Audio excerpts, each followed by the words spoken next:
Hey there, welcome back. How's it going? If you're new here, my name's Tim Simpson, and on this channel we do lots of geeky stuff. Today I'm having a look at the Osmo Pocket and the new firmware that's just been released. Stick around and we'll go through it step by step.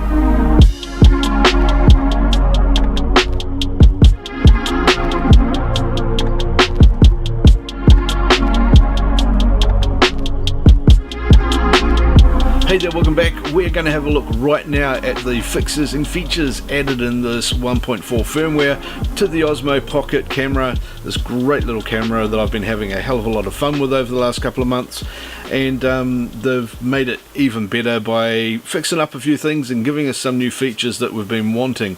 Now, the first one of these is they've added 25 and 50 frames to 1080p and 4K shooting. That gives you just a few more options if you're in a PAL region or if you just want the different frame rates to work with. They've made some changes to the panoramic photos as well, so you might want to have a look at those.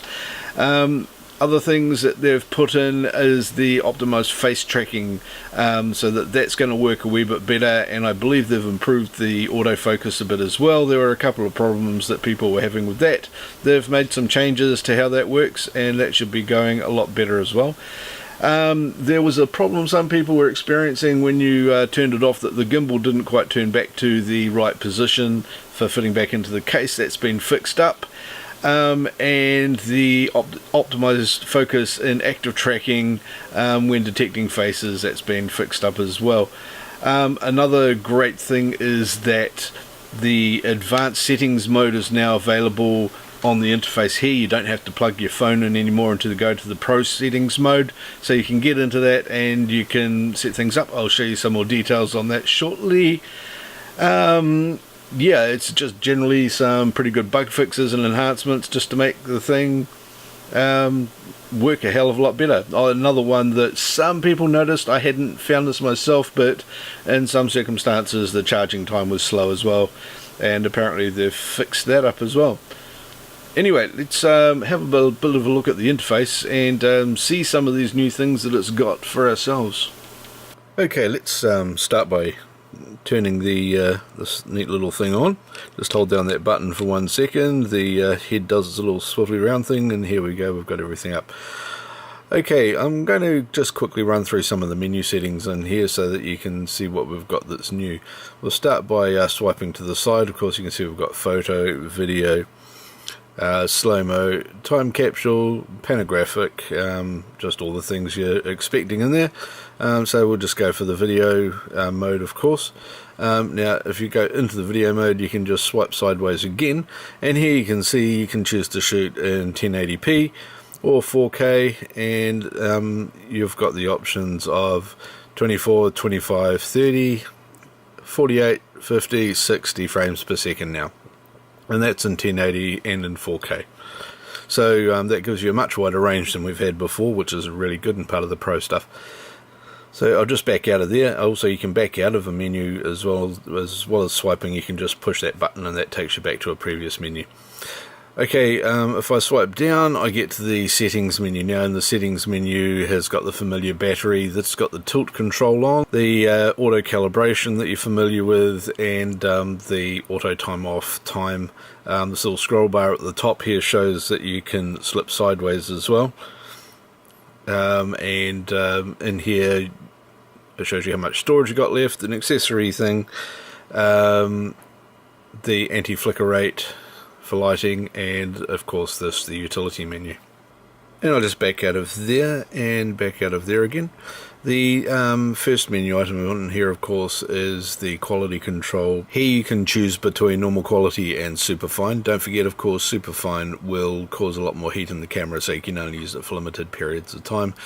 Coming the other way, we've got the framing menu, so you can choose to see the full frame of the picture, so you can see the whole picture letterboxed inside the touch display here, or you can go for a higher resolution but cropped left and right, pen and scan kind of thing. Personally, I would want to see what the actual framing is and what I've got to see in frame, so I will go with this option. If I want to see more detail, that's where I'll turn this around and plug the phone in on the side and be able to see more detail that way anyway.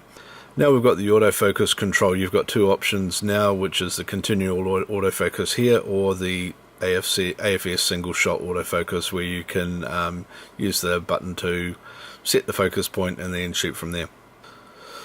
The Pro settings you can now set through the interface here.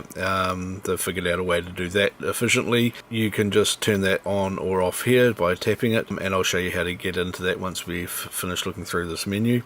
And of course the last thing is the screen brightness, where you can go full brightness, low mode, or normal mode. I tend to put it on full brightness because I'm using this outside quite a bit. Okay, I'll just back out now to the main menu. When you've got the Pro turned on, the Pro settings turned on, you'll see this little icon up in the top corner here. To set the Pro settings, you just tap up in the corner and it brings this in. Now what you've got here is four options. You've got the D-Cine-like color profile, or you can tap that and go to the normal color profile, which gives you your nice vivid colors. That one there gives you flat colors that need color correcting afterwards, but a slightly higher dynamic range, of course. The exposure override here, you can leave that on auto exposure and then just up or down slide to change the exposure bias. And that goes from 3 to -3 stops. If you turn auto on, you can choose to have an auto exposure setting, so where it sets your ISO on the right hand side here. Or you can leave that one on auto by scrolling all the way down, and on the left hand side here you can change the shutter speed, and that goes from 1/60th all the way up to I think 1/8000th of a second. So far all I've done is left that on auto, but if you're moving through different light setting, you might want to come and change this and have a bit of a play with it. We'll be doing another video on this one later on anyway. And the last setting is the sound, which is the auto gain sort of thing on it. You can choose just to leave that on auto, which works well most of the time. If it's not working well for you, you can choose to have low volume, moderate volume, or high volume, and that just changes the gain on it. Once again, normally I just leave it on auto, and that's the Pro settings in here. So that's pretty much it for the new features and fixes on the DJI Pocket. This is still an absolutely brilliant camera. Now it's just that little bit more brilliant, and we'll be able to do quite a bit more with it. I can't wait to get out and have more of a play around. So as always, I hope you found this video useful. If you have, please do click the like button below, and of course subscribe and the notify bell to make sure that you don't miss any other videos that I'm putting out. Also, if there's other people that you think might find this interesting, do click on that share button. Put it on your Facebook page, your Twitter feed, wherever you want to. That would be extremely helpful for me as well. Okay, have a good evening, and I'm going to go and make more videos for you guys. I will see you in the next one.